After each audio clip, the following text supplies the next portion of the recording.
তো ছাত্ররা তোমাদের সত্যি বড় টেনশন যে জার্মানি কীভাবে ইউনিফাইড হয়, ইটালি কীভাবে ইউনিফাইড হয়, সেটা তোমরা বুঝতে পারছো না। তো চলো এই গল্পের সাথে আমি বুঝাই। দেখো আমরা ফ্র্যাঙ্কফার্ট পার্লামেন্ট দেখেছিলাম। ফ্র্যাঙ্কফার্ট পার্লামেন্টে লিবারেলরা কী করেছিল, কনস্টিটিউশনাল মনার্কি চাইছিল। কিন্তু আমাদের রাজা যখন ছিলেন, সে কে ছিলেন, প্রুশিয়ান কিং যে রাজা ছিলেন, তিনি বলেছেন লেটস ভাগো, আমরা কি করব, আমি ইউনিফাইড করতে দেবো না, আমি কনস্টিটিউশনাল মনার্কি আসতে দেবো না। তো এটা কী করেছেন, তিনি সাপ্রেস করে দিয়েছেন লিবারেলসদের। বাট সময়ের সাথে সাথে যখন প্রুশিয়া বুঝতে পারে যে জার্মানিকে যদি ইউনিফাইড করা হয় তাহলে মানুষ আরও প্রুশিয়ান কিংয়ের প্রতি হামদর্দি হইবে, মানে মানুষের কী হবে, আরও সাপোর্ট পাবে কিং।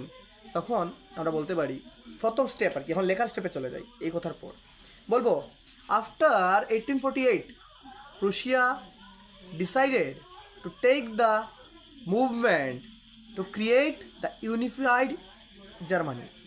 মানে প্রুশিয়া কী করে টুক করে নেয়, কি প্রুশিয়া টুক দ্য লিডারশিপ কিসের, of national unification of Germany.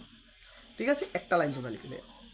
In this process আমরা কে দেখেছিলাম, Otto von Bismarck the prime minister of Prussia. সে কী করেছিল, সে দায়িত্ব নিয়েছিল যে সে কীভাবে জার্মানিকে এক করবে। তো যখন সে দায়িত্ব নেয় তো আমরা বলতে পারি in this process Otto von Bismarck was the main architect of unification of Germany বা of unified Germany. Main architect ছিল অটো ভন বিসমার্ক।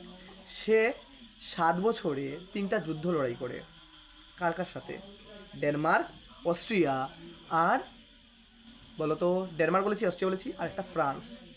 এই 3টার সাথে যুদ্ধ করে 7 বছরে এবং 3টাকে পরাজিত করে with the help of army and bureaucracy.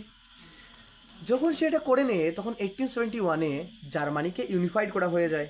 Unified হওয়ার পর প্রথম রাজা হিসেবে কেইজার উইলিয়াম ওয়ান কি হন, রাজা হন।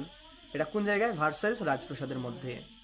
তিনি রাজা হয়ে ফোকাস কিসে করেন, জার্মানিতে ব্যাংকিংয়ে, তারপর তোমার কারেন্সির উপর, জুডিশিয়ারি আর অ্যাডমিনিস্ট্রেটিভ বিষয়ের উপর। ধন্যবাদ। এভাবে জার্মানি আমাদের কি হয়েছিল, ইউনিফাইড হয়েছিল। ইটালি ইউনিফিকেশনটা তো আমি আরেকটা ভিডিওতে দিয়েছি, দেখে নেবে।